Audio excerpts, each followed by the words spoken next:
দর্শক, আওয়ামী লীগের বিরুদ্ধে সিদ্ধান্ত নিয়ে নানা রকমের আলোচনা দেশের মধ্যে হচ্ছে এবং সেই আলোচনা এবার দেশের বাইরে চলে গেছে।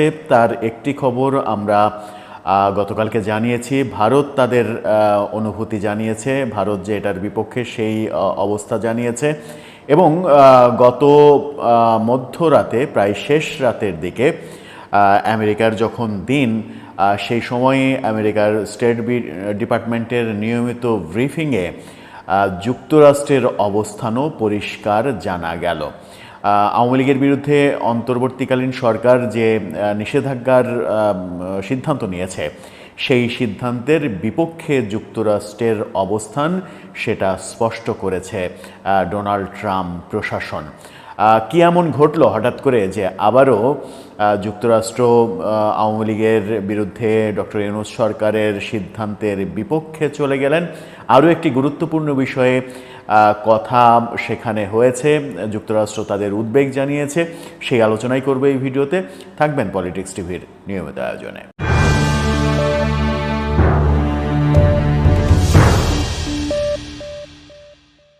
দর্শক, পলিটিক্স টিভির নিয়মিত ভিডিওগুলো স্পন্সর করছে প্রজাপতি.টিভি, নতুন ওটিটি প্ল্যাটফর্ম। আপনারা চাইলে ইউটিউবে, ফেসবুকে, ইনস্টাগ্রামে, টিকটকে দেখে নিতে পারেন। ডিসক্রিপশন বক্সে লিঙ্ক দেওয়া থাকবে, সেখান থেকেও আপনারা দেখে নিতে পারেন প্রজাপতির কার্যক্রম। চলে যাচ্ছি মূল ভিডিওতে। বলছিলাম, যুক্তরাষ্ট্র তাদের ডোনাল্ড ট্রাম্প সরকার বাংলাদেশের বর্তমান সমসাময়িক দুটি বিষয় নিয়ে কথা বলেছে। তার মধ্যে একটি খুবই সমসাময়িক, আওয়ামী লীগের বিরুদ্ধে অন্তর্বর্তীকালীন সরকার যে সিদ্ধান্ত নিয়েছে, আওয়ামী লীগের সকল কর্মকাণ্ড নিষিদ্ধ ঘোষণা করেছে। নির্বাচনের বিচারের আগ পর্যন্ত তারা কোনো কার্যক্রম করতে পারবে না। সেই সিদ্ধান্তের বিপক্ষে যুক্তরাষ্ট্র ট্রাম্প প্রশাসন তাদের অবস্থান জানিয়ে দিয়েছে। সেখানে সাংবাদিক দস্তগীর জাহাঙ্গীর দুটি প্রশ্ন করেন, প্রশ্নের উত্তর দিয়েছেন ট্রাম্প প্রশাসনের পক্ষে principal assistant of spokesperson Tommy. তিনি প্রশ্ন দুটির উত্তর দেন। প্রথম প্রশ্নটা ছিল যে বাংলাদেশে অন্তর্বর্তীকালীন সরকারের যখন কথা হচ্ছিল যে ইনক্লুসিভ নির্বাচন হবে, আগামীতে ইনক্লুসিভ নির্বাচন হবে, সব দলের অংশগ্রহণে নির্বাচন হবে, ঠিক সেই সময় বাংলাদেশ আওয়ামী লীগের সমস্ত কর্মকাণ্ড নিষিদ্ধ করা হয়েছে। এই মুহূর্তে কি আর ইনক্লুসিভ নির্বাচন সম্ভব কিনা, কিংবা এই সিদ্ধান্তের, সরকারের এই সিদ্ধান্তের ব্যাপারে যুক্তরাষ্ট্রের ভাষ্য কে? টমি স্পষ্ট জানান, আমরা জানি যে অন্তর্বর্তীকালীন সরকার আওয়ামী লীগকে সকল রাজনৈতিক কর্মকাণ্ড থেকে নিষিদ্ধ করেছে।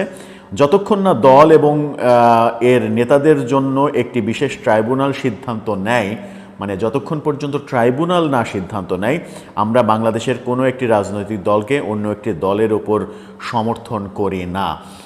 অর্থাৎ এক দল আর এক দলের বিরুদ্ধে, এক গোষ্ঠী আর এক গোষ্ঠীর বিরুদ্ধে সিদ্ধান্ত নেবে, এই সিদ্ধান্ত আমরা সমর্থন করি না। আমরা একটি অবাধ ও গণতান্ত্রিক প্রক্রিয়া, সেই সাথে সকল ব্যক্তির জন্য একটি সুষ্ঠু ও স্বচ্ছ আইনি প্রক্রিয়া সমর্থন করি। আমরা বাংলাদেশ সহ সকল দেশকে সকলের জন্য মত প্রকাশের স্বাধীনতা, শান্তিপূর্ণ সমাবেশ এবং সভা সমিতির প্রতি সম্মান প্রদর্শনের আহ্বান জানাই। অর্থাৎ বাংলাদেশে মত প্রকাশের অধিকার যে আওয়ামী লীগের তরফ থেকে, আওয়ামী লীগের ওপর থেকে কেড়ে নেওয়া হয়েছে, সেটার বিপক্ষে যুক্তরাষ্ট্র অবস্থান জানিয়েছে। তারা বলেছে সকলের স্বাধীনতা থাকতে হবে, মত প্রকাশের অধিকার থাকতে হবে, রাজনৈতিক কর্মকাণ্ড চালানোর যে স্বাধীনতা, সেই স্বাধীনতা থাকতে হবে, সকলের সমান অধিকার থাকতে হবে।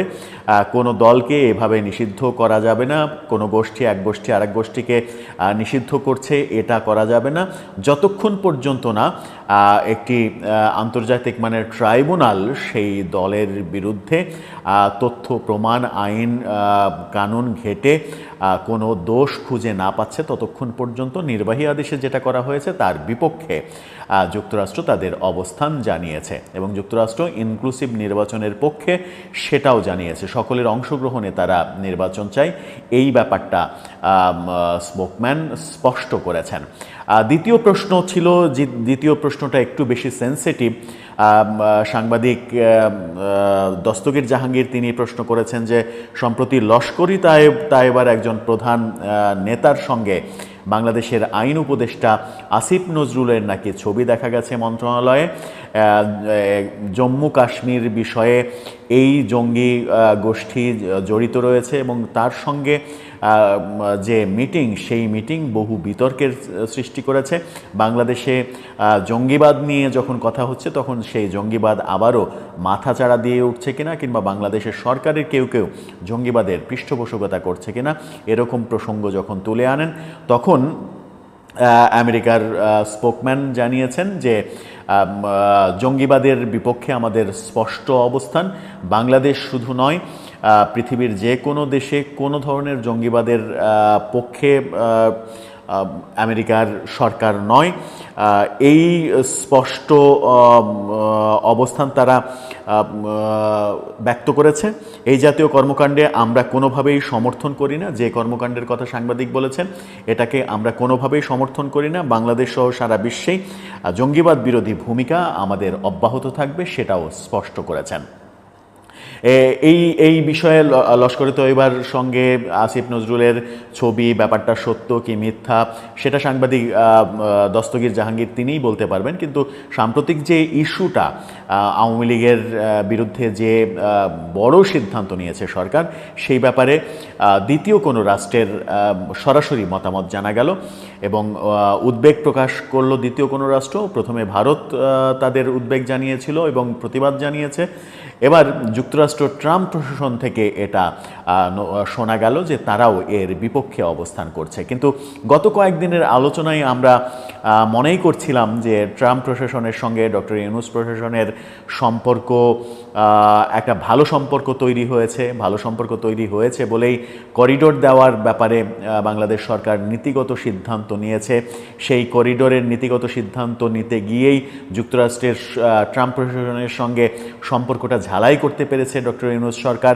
এবং ডক্টর ইউনূস সরকার বাংলাদেশে এই মুহূর্তে যে সিদ্ধান্তই নেবে তার পক্ষে থাকবে ট্রাম্প প্রশাসন, এরকম আলোচনা চতুর্দিকে চলছিল। ঠিক সেই সময় ট্রাম্প প্রশাসনের স্পোকম্যান জানিয়ে দিলেন যে আওয়ামী লীগের বিরুদ্ধে যে সিদ্ধান্ত নেওয়া হয়েছে সেই সিদ্ধান্ত যুক্তরাষ্ট্র সাপোর্ট করে না, এর বিপক্ষে তাদের অবস্থান। দর্শক, আপনার কি মনে হয় শেষ পর্যন্ত যুক্তরাষ্ট্র কি এটুকু বলেই থেমে যাবে, নাকি এই ব্যাপারে কোনো পদক্ষেপ গ্রহণ করবে, বাংলাদেশ সরকারকে চাপ দেবে, বাংলাদেশ সরকারকে বোঝাবে যে এই ধরনের কর্মকাণ্ড এটা গণতন্ত্রের সঙ্গে মেলে না, বাকস্বাধীনতা হরণের যে সিদ্ধান্ত, সেই সিদ্ধান্ত থেকে